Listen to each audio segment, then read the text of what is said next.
Hi, everyone.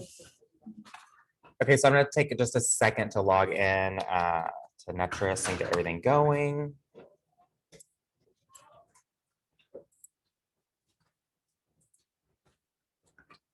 So today we're talking about Remine. Raise your hand if you know what it is. Okay, so some of you know. Raise your hand if you have used it more than 5 times. Perfect, so maybe 2 or 3 of you. This is saved later. Okay, so Remine is something that is already a free tool within your Netris MLS subscription. Oh, sorry, let me share screen. Oh yeah, can I see it?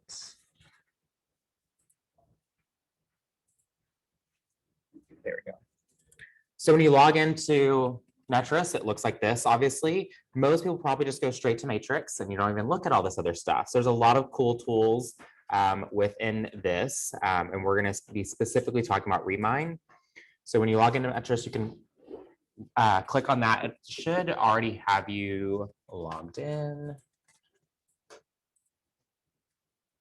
There we go. So when you log in, this is the homepage. I want to also say, though, that when I use Remine, about 90% of the time I am on the app. So there's a Remine app. So get that. And it's just called Remine, and it's kind of like this pinky coral kind of color. So you can just go to the App Store and download that. That's what I use. Like I said, about 90% of the time I'm using this because I'm in my car a lot of the times, or in between appointments, or doing something else. So it is pretty much full capability of everything you can do on the desktop version, you can do on the mobile version. So that is one of my recommendations, is go ahead and download the app. So that also is kind of my hint to bear with me as I navigate the desktop version, because I don't use it that often. And everyone on Zoom, just let me know if you have any questions, or if you can't hear me, it goes out, just send me a chat, or if you have my number, text me, because I'll probably see that before any of the chats. So Remine is basically a tool where you can get all kinds of property data. So this isn't a tool, that you can actually work off of as far as and we put farming. It's where to get your data and information for that farming. So it's all kinds of information. So we're going to look in at first, just kind of like what it looks like and how to use it, and then I'll show you some of the cool things you can do with it. So really fast, someone that owns their home, go ahead and give me your address. And know that we're gonna be able to see your legal name and some other stuff. Anyone? 2309 West Prairie Creek, Richardson. Oop. Helps if I spell correctly. This one? Yep, I'm sorry. That's okay. So this is I'm just gonna give you guys, we're gonna work through examples. So once you put in an address, you can see it gives you estimated value, bedrooms, bathrooms, square footage, year built. There's usually some sort of picture from public records, or if the home has been on the MLS recently, then it'll still have the old pictures. It gives you as much information as it possibly can. And we're going to go through all of that now. So for example, it gives you any information that has about the owners and how long they've been there. It gets that from public records. So they know that a deed was filed in 2016. So did you guys buy in 2016? Or did you? And sometimes it can be a refinance. So if that same thing, sometimes they'll be able to track that a little differently. And you'll notice here it has, in this section, it says a low sell score. So Remine has different algorithms and fancy math that works in the background that tells you if they think someone is likely to sell. I mean, I've gone into plenty of listing appointments and they've been low sells on this, but you never know. One of the things that I like is that you can view the parcel, which is basically looking at the lot, flood risk, location, street view. So there's just cool details you can dig into there. But this is where it gets really, really useful. So we can look at key stats. Occupied means that the owners actually live in the house. So it's owner occupied is what it's going to tell you. Instead of being a corporate ownership, would be if it's an LLC that owns it or something else, or if it's an absentee owner.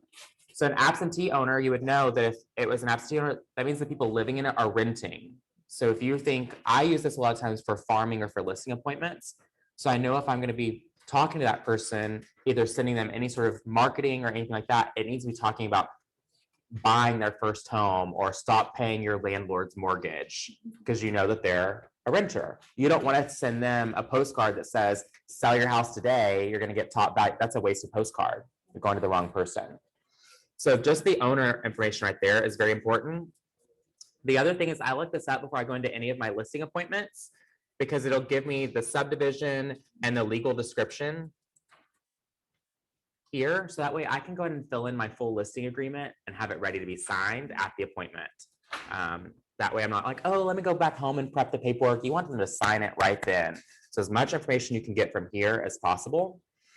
It also then tells you building features. So year built, total square footage, bedrooms, bathrooms, half baths. My only caveat with this is it's as good as the public information it has. So there are times where like, even on a listing that I have right now, the number of bathrooms listed in here is not correct. So again, it's good to kind of have that information, but always when you're at the appointment, ask and verify and find out that the information is correct. Then it also goes over tax information, which is good because it's again another sign that you can see of how long they've been in the house, if they have any homestead exemptions or any other exemptions. So it gives you a good idea. I do use this. I'm not right now when we're like writing 43 offers in 5 seconds, but when I have more time, a lot of times I'll go in and look at this for buyers. If they're someone that's highly analytical and wants all the data, I'll look at the taxes so I can tell them like, hey, this person is 75 years old. Their taxes capped years ago. Just know that your value and your taxes are going to go up because you're not going to have that same exemption. So you can see that. You can tell them about what the taxes were the previous years. So it's almost like looking at the county appraisal information, but without having to go to those websites. It's all pulled here for you. The other thing is if you have, sometimes people ask me about like, well, how much do I know? Like I think about selling a house, but it's really just like lot value. You know, it's like, it's gonna be a tear down or a, you know, a major gut job or something like that. What's really cool about this is it gives you the assessed land value, assessed approved value. So that's the county records for the value of the land and the, so that at least gives you a starting point for going over like, you know, maybe if I'm going to just value the lot, this is where I would price that out at. And then gives you the assessed total value, all of that information. Parking, utilities, lot. It'll tell you if it has a pool, which sometimes, again, I've had one time where I've shown a house that this was not correct. And then we found out later that they had filled it in the pool. So the information was accurate. It just was not still a pool. So, I mean, you can learn all kinds of things, which is really important if you're writing an offer on something like that. And you're like, oh, it has a filled in pool, you know? So it's just all kinds of good information. Tax and assessments, again, are listed out here. Market value, where it gets this is there's a couple of different, I'm trying to like look for the other ones too. It's different on the app. Oh, here we go. So the valuation, so it gives you basically like a Zestimate, but it's not quite. What it does is it takes all of these First American, Black Knight, Remine, Redfin, Zestimate, Zestimate Rental, all of those companies have their own version of what a Zestimate is, which is just a basic valuation for a property. And it averages those out and then gives you their valuation. And it's usually typically done in a range. Like it'll give you like the 771, 149, but it tells you based on comps, it could be as low as 627, as high as 913, depending on the condition of the home. So that value is what I take into listing appointments with me typically. And then again, with my comps that I pulled. And so I know going into it like, okay, we should be somewhere within this range. And again, sometimes you're in that range. Most of the time you're in that range. Sometimes you have it to where you're not. But at least it gives you a starting point.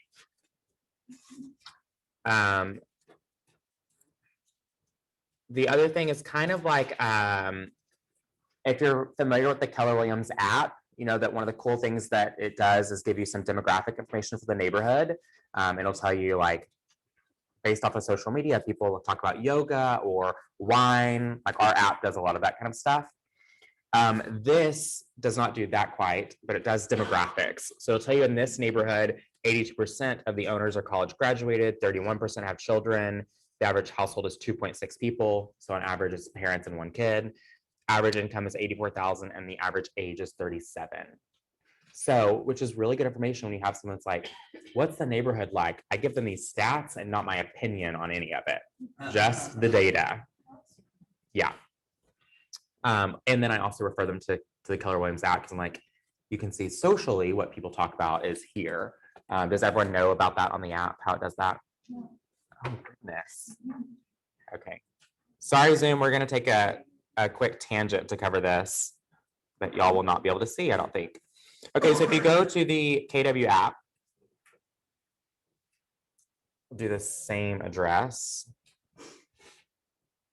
Oh, it may not pull up because I think it'll only do active listings. So here, let's clear that out.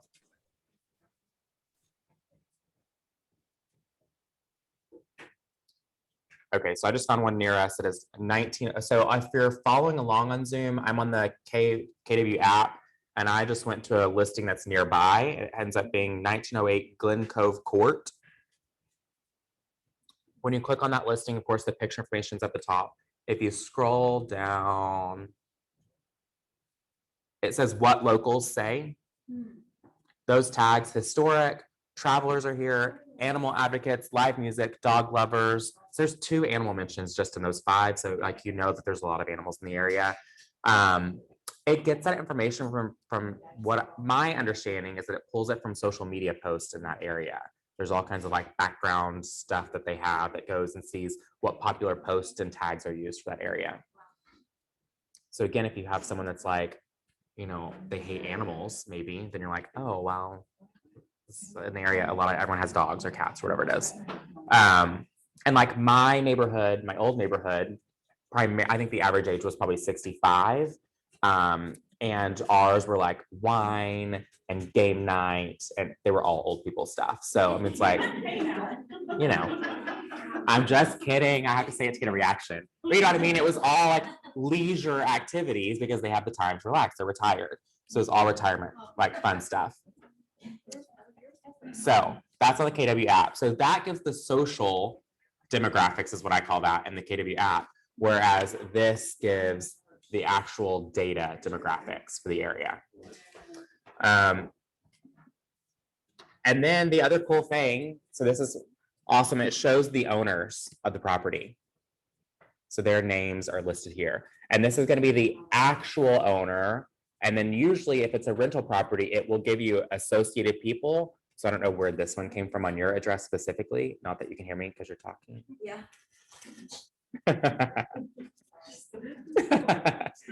Yeah. Okay, anyways, so the 2 owners, the renter would typically be listed as associated people. So do you know this person that's below you? She Previous was, owner? No, she was the one before the previous owner. Oh, there you go. So sometimes it's old owners. Yes. So for Joshua Weatherly, he has a buy score that's high.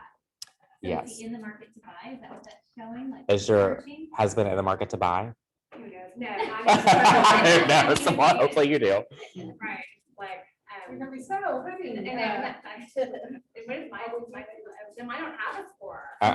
No. So I don't know where they get the buy scores. I know like the sell scores, they do it off of, it's all kinds of stuff based off of if it'll look at if they're upside down on their mortgage, if there's been any like lien put against the property, any of those, it can tell that it's distressed and that gives them a higher sell score. Sometimes, not always, sometimes it can be based on, I mean, there's other factors, but I don't know where the buy scores come from. That's something I wasn't taught when I was taught this from title. Yeah, maybe he's on Zillow, or you know what it could be? It could be that he always looks at your stuff if you, and maybe that makes him look like he's very interested in real estate. So where did John, I missed that, where did you see that about? John? Right here on his card. Contact information, if you click that, Oh. Like all that stuff. And it Yes. says do not call. yes. And email. I know, that's my mic drop for the first portion of the class, yes. So you do know that both phone numbers are the do not call list. So you know that you cannot call him, but really cool. There's emails. Now I can tell you this does not work on 100% of homes. Not everyone has an email address that can be found publicly. If it can be found, Remine will find it. Oh, and it's both of you are listed. And then let's see if your contact information is one of those numbers correct. So the top number on on Josh's is my number. The bottom number is not correct. That email for Josh is not correct. The email Oh. for me is correct. The other email for Josh is not correct. So that's There you go. interesting. Yeah, Just a bunch of random information, but right. It's a starting point. But it's exactly, it's a starting point for you to start figuring out. So in a second, I'm going to show you how to pull a lot of that contact information together for a large area. So that's really where it's going to get into like the actual farming portion. But I wanted you guys to see just basically on one address, kind of all the information you can see. So like I said, I do this for listing appointments. I go through and figure out everything I can possibly learn just data wise before I even walk in the door. Whether or not I know them very well, I did it for my grandmother's house, like just to see like, is there any weird information that's going to come up? You just never know what you're going to find. Okay, so now we're going to talk about the actual like farming portion of this. So we're going to go back to search. And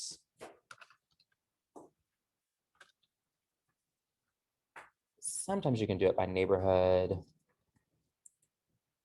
Yeah, okay, so I just typed in a neighborhood that I know that's just on the other side of 75, Crowley Park. So it has all of the homes that are in that neighborhood, okay? Let's scoot this down, it'll tell you, oh, right here, 1,097 homes in that area. So this is, as you get into farming, I like it. You should, one, you should identify how many homes are in the area. And then you can also look at, you can go to the MLS and same thing, highlight this area and figure out how many homes have been sold in the past year. You want that to be about 7% for it to be a good farm area. That's the turnover rate that you need to see. Does that make sense to everyone? Why you'd want to, if 2 homes in the last year have sold at 1,097, is it worth farming? No, because you at max you're probably gonna get 2 clients. So you, How are you getting this? 1,097 as a results appear. I get the sold data from MLS. if you go back to MLS. they Mhm. show that, okay. Yeah, I know there's a way to do it in here. I just have not done it that way. I don't know why, I just go back to the MLS. So here's where we're gonna get really cool. So you notice everything on the left-hand side, those are all filters. So we can filter by property value, home equity, sell score, if it's an absentee owner, flood risk, building type, land use, all ownership time.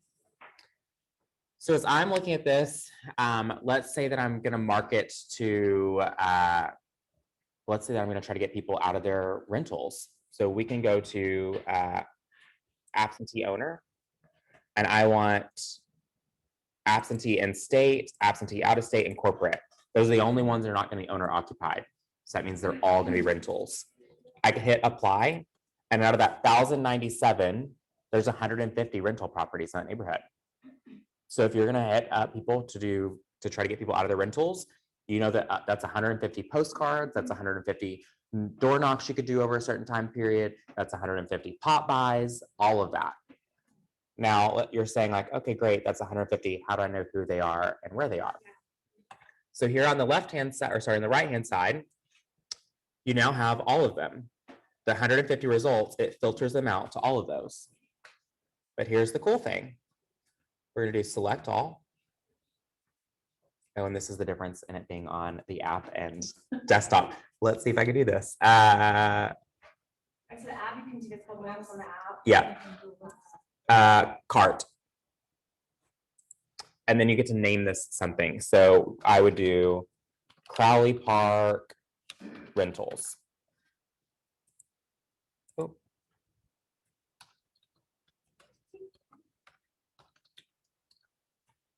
There we go. And then add 150 properties to the cart. Okay, I'm not going to show you what the cart does just yet because we're going to go through and do a couple of others. So I'm going to stay in the same neighborhood, but I'm going to get rid of absentee. So now it goes back to 1,097. What are some other factors that you consider when farming? Or what are some other factors you should consider when you're farming? How long they live there. Yep. Why? What does that tie to? If they've lived there longer, what do they typically have? Equity. There you go. So if they have a lot of equity, they're going to make more money from selling, right? Here's the thing though. Some people will put 50% down. They instantly have equity. They could move the next year if they wanted to. And especially in this market, still sell and make money. I had clients that bought in August and we close on Friday and we're selling for $30,000 more than they paid for it in August. It's insane on a $190,000 home. Yes. So is the capital gains tax affected? Yes, of course it is, but they got to get out of it. It's a family situation. So I'm like, not my problem. That's what I just wanted to. Yes. Yes. Okay, so on this, so we can do either. We can do home equity or we can do ownership time or we can do both. I typically will do home equity. So I know that the values of these properties or this neighborhood ranges anywhere from like the low 3s to the mid 5s. So I typically I want them to have 50% equity or more. So I do the 250 to 500,000 for this neighborhood. But if you want to do a custom, let's say I want the minimum to be 150,000 and I don't care about the max. So I can apply that. And now out of those 1,097, 239 people have at least $150,000 equity. And that's a lot. I mean, you could set that number at 60, you could set that number, you can look at, okay, if they have to pay commissions, what does that number need to be? You can set that for whatever. I typically set it high. So same thing. Now I have those 239 people that I know have at least $150,000. Let's tweak this down a little bit. I want more results. To let's say 75,000. 75 to what? I'm not putting a max. Oh, okay. They can own 100% of the home. Doesn't matter to me. So that one, the 75,366 have that much equity. Okay. So same thing. I'm going to go to select all, cart, and we'll call this CP 75K equity list. Name it whatever you want to. Now, where did they say they're pulling that information from since we're not Yep. disclosed to state? It has their mortgage information. So the original mortgage, Yes. And it will typically show their refis too. So see property history, interfamily transfer, dissolution. So it'll even, a lot of times it'll show if it's been deeded over in a trust or something like that. So all those, and then it should have, oh yeah, mortgage history. So original construction, and then a new construction residential. So some other sort of, and it has the shorthand for all of them, but yeah, it has their mortgage information. So what it does, it calculates, that's if they're in good standing with their mortgage and have paid all their payments the way that they're supposed to. It then calculates like based on amortization, they'll have this much equity. okay. Yeah. So it does all the math for you, so you don't have to calculate anything. Okay, so now I've got two lists. So we're gonna go over here to carts. Y'all are gonna see how many of these I've done. Okay, so we just did CP $75,000 in equity.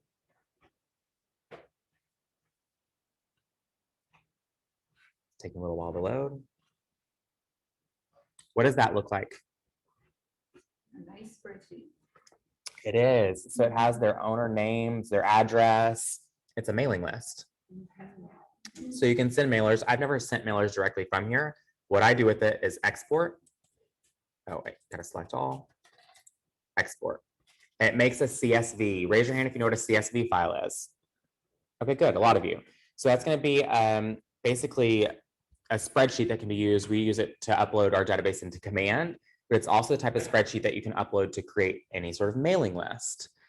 So that would be exactly what this is. The cool thing is you're going to choose which columns to export. You don't need the like absentee status, any of that kind of stuff, but you need the property address, mailing address information. So if you were doing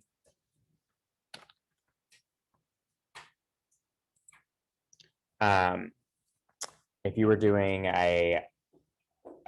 the rental one, you would want the mailing address because the owner's mailing address is different than the rental.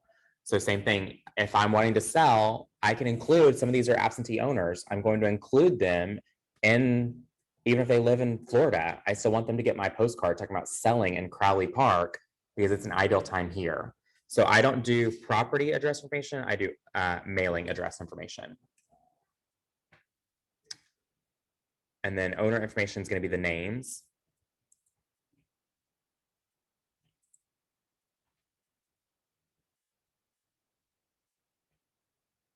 And oh, I got chats. 1 second, chats. I'm looking, there's like zip code is in there somewhere. I'm gonna export it really fast while I check these chats.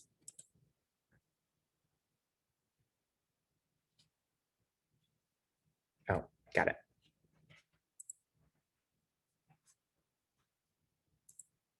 Oh,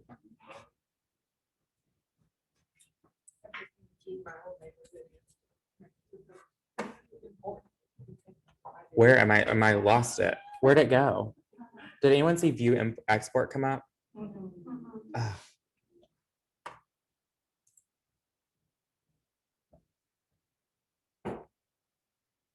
Nope, nope, nope.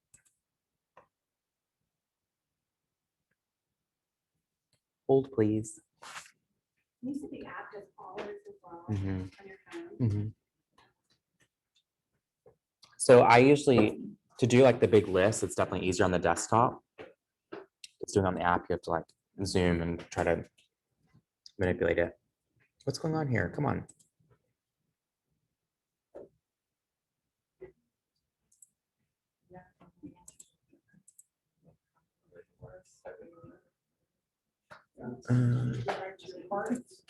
Yeah, but I'm now in Remine Docs and it won't let me go back.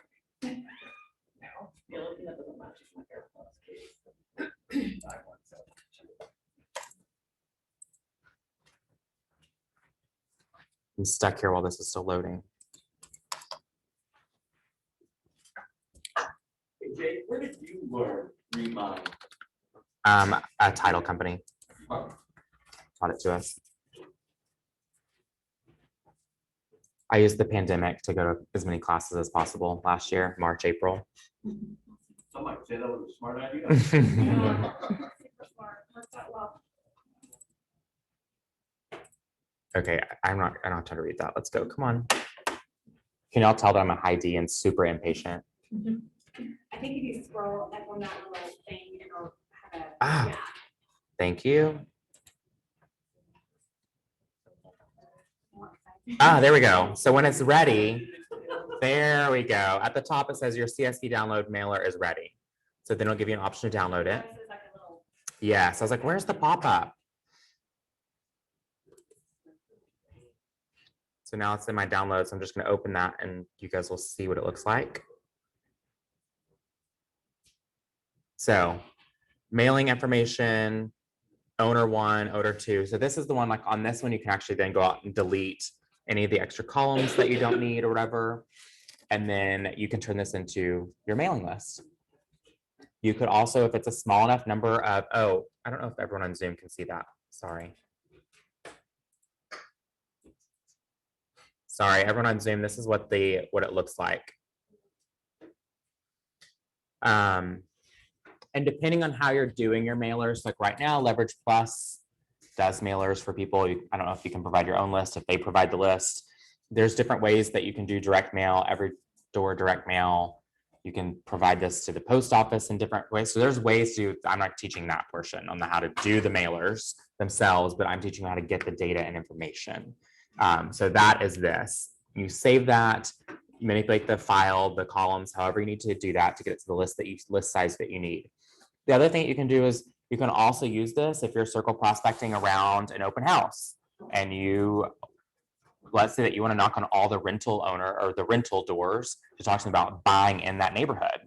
You know, they obviously like the area, invite them to the open house. You can pull all the rental ones for a neighborhood and that's your door knocking list. You have all the addresses, you know they are renters and they don't have to know that. They just know that you're knocking on their door, talking about it's a great time to purchase in this neighborhood. I actually have an open house Saturday. There are going to be 742 people there right now. Go ahead and come and do that. I mean, it's like, you know, open houses are so crazy, but you should still take the time to lead generate around them and do those activities. So that's another way that you can use that list. Yes. Yes, absolutely. From which portion? Oh yeah, so like how I did that one. Yeah, so yes, Veronica said Leverage Plus will need you to give them the list, They're less expensive than every door direct mail, which is through the post office, which I did hear that too. You just give them that entire mail list and they just take care of all that. Yep. Okay. All right, so then we're gonna go back to Remine.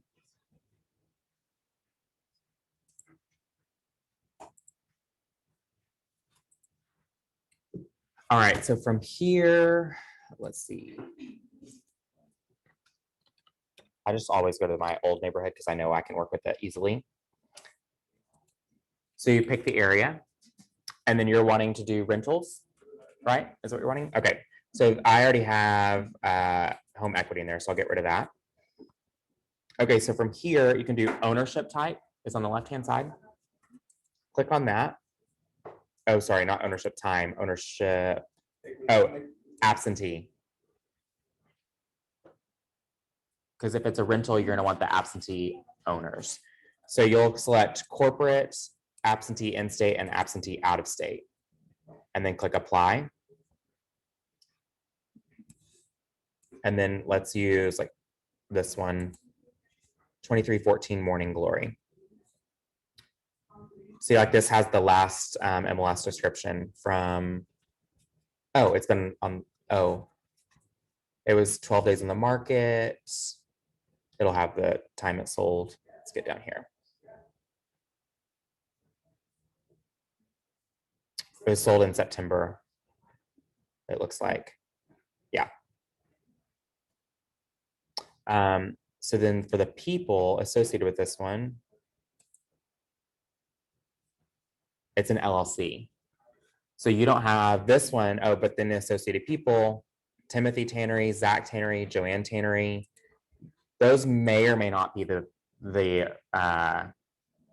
people that are renting the house. You don't know that, but at least you know that the people living in the house are not the owners. So it gives you an idea of who to mail it to. Upload that onto your. Yep. Yes. So over here, it tells you there's 150 of those. You're gonna do select all. And then that top right-hand corner, there's something called cart. Click that. And then you have to name it. So for this one, Crowley Park Rentals. I'm pretty sure I already have one called this, So but it's a little backwards in our normal Amazon purchase where we put something in a cart. before yes, we- I know. It's so strange. It is. So then now it says add 150 properties to cart. Okay, yeah, I see that. Oh, cool. So you'll click that. And then did you need me to show you again how to do the Excel portion? Yes. please. Okay. So now on the left-hand side, you have carts. You're gonna click on that. And yours, it should be the one that you have up. You're gonna do the box at the very top, so it'll select all of them. And then you can do export, which is just above that. Okay. And then name your file, so whatever you want the mailing list to be.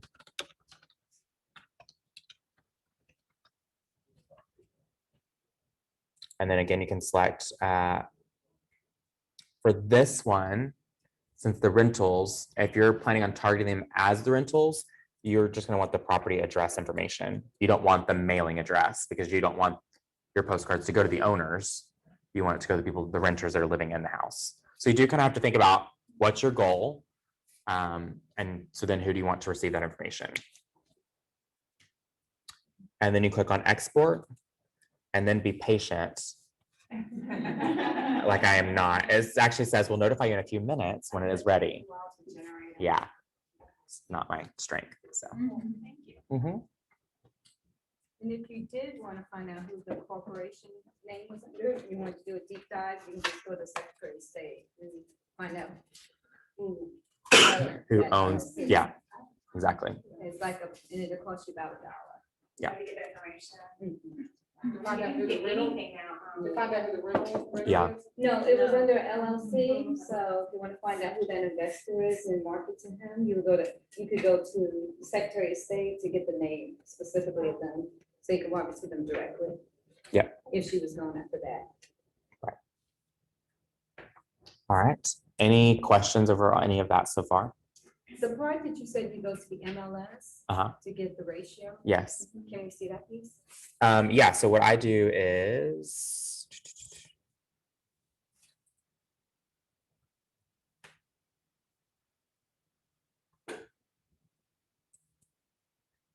So I'm just gonna go to like my typical residential search.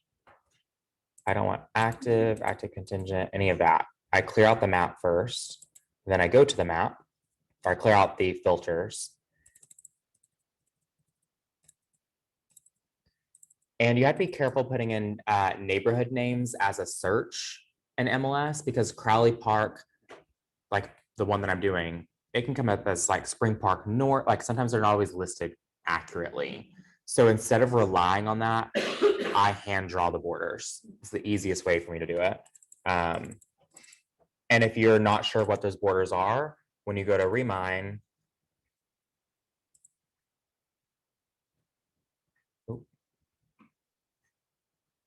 oh, see, now our download is ready.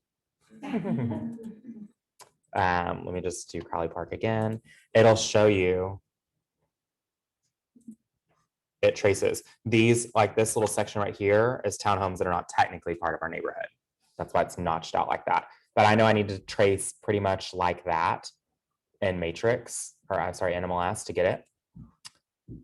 Now, will it show you which homes are already listed, so you don't pull? It can, yeah, so you can filter that out, and it'll say like listed or on market or something like that. Yes, and I typically will do, so when I do my one for farming, I do a filter of must have been in the home for like 6 months or something, because otherwise, I mean, if it's currently under contract or they closed last week, the likelihood of them wanting to sell is low. But again, sometimes you get those people that need to, or right now in 6 months, they could have just made bank in some neighborhoods. So, Now, where would you find that filter? yep. So back on Remine, that is the ownership time. Okay. And you can combine filters. So right now we've got absentee. So The like, ones where would it show you if it's listed already? I only know how it shows you like on the actual individual properties. Let's see if there's any.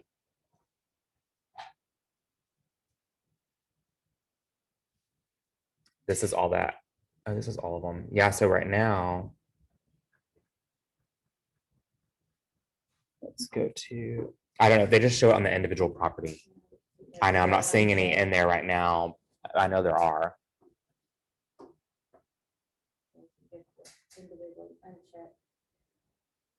Yeah, but there, it's pretty noticeable because the banner changes colors. So it's a quick scroll. Okay, so let's go back to this. I'm just gonna draw it really fast.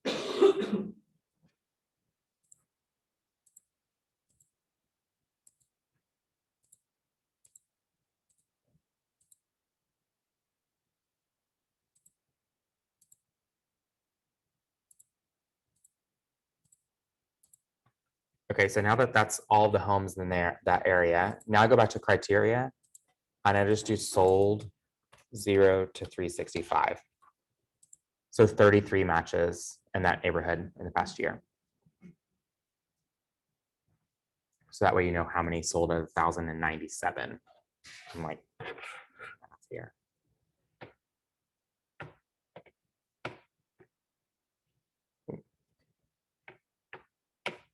So 0.03%.